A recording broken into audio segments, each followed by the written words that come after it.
What up, YouTubers? It's your girl Nick coming to you on March 23rd, 2020. I know it's been forever since I've made one of these videos.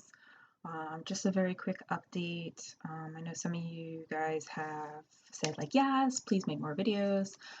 So I am going to try to do that. We're going to see how that works.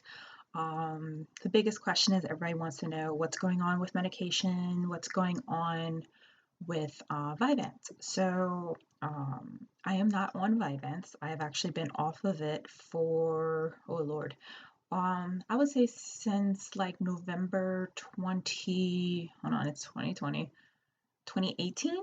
And it's not that it stopped working for me or anything like that. It's just me and my husband, we wanted to start trying for a family. So a lot of my medications that I was on are not really like pregnancy friendly, or it's a lot of like risk versus benefit. So the Vyvanse was one of those medications that I had to get off of. So it wasn't like an abrupt thing. I worked with my provider who was prescribing it, let them know way ahead of time, like, hey, by this date, like we're gonna start trying for a baby.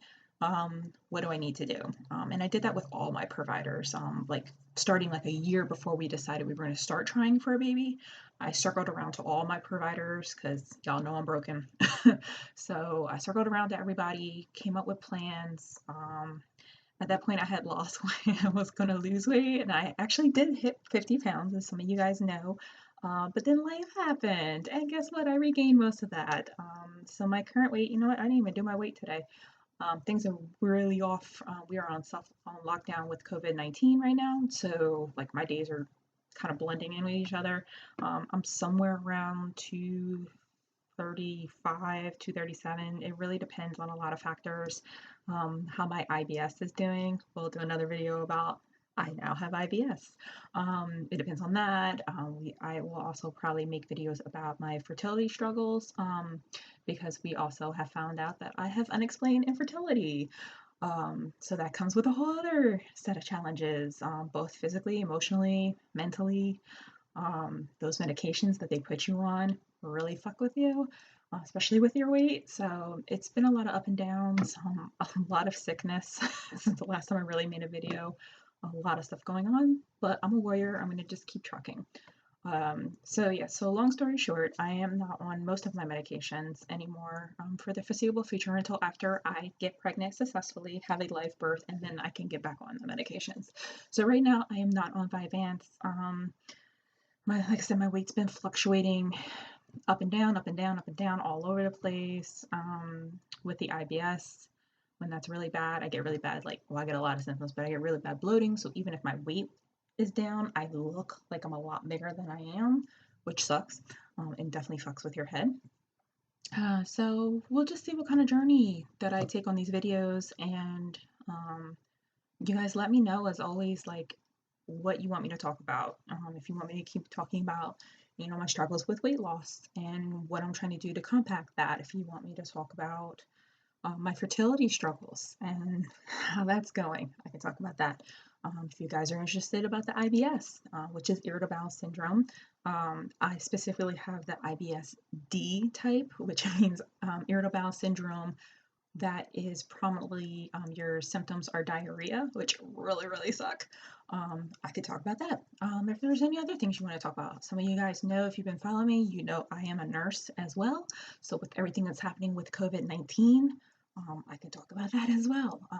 Just as a side note, I am safe, you guys. We are safe. We are like not officially shelter in place, but self-imposed shelter in place because I'm trying to do our part, to flatten the curve. I'm sure you guys have heard about that. I can go in more in detail if you guys want to talk about that. But please, everybody, like, do your part to flatten the curve.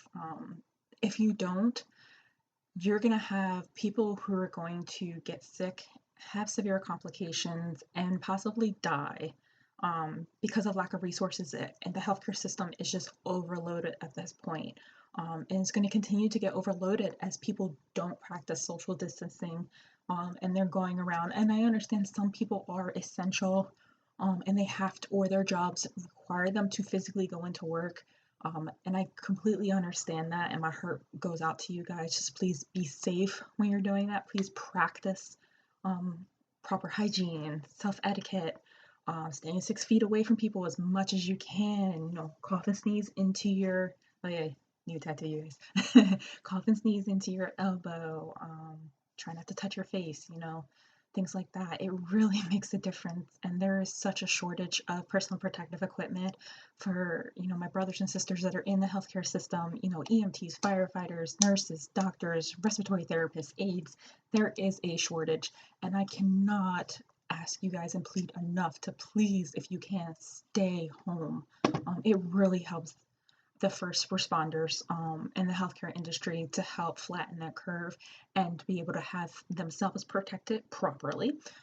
Because I'm sorry, I understand why the CDC changed the recommendations, but wearing a sock or a bandana, um, there's no evidence to prove that's really going to save you. It's really psychological. So please, if you anybody, if you guys have, you know, stuff at home, you know, that you really don't need, if you're staying home properly, please call your local medical facilities and ask, can you donate that stuff? Because it is really needed. But I'm going to get off that tangent. You guys have a good day. Let me know what you want me to talk about. Bye for now.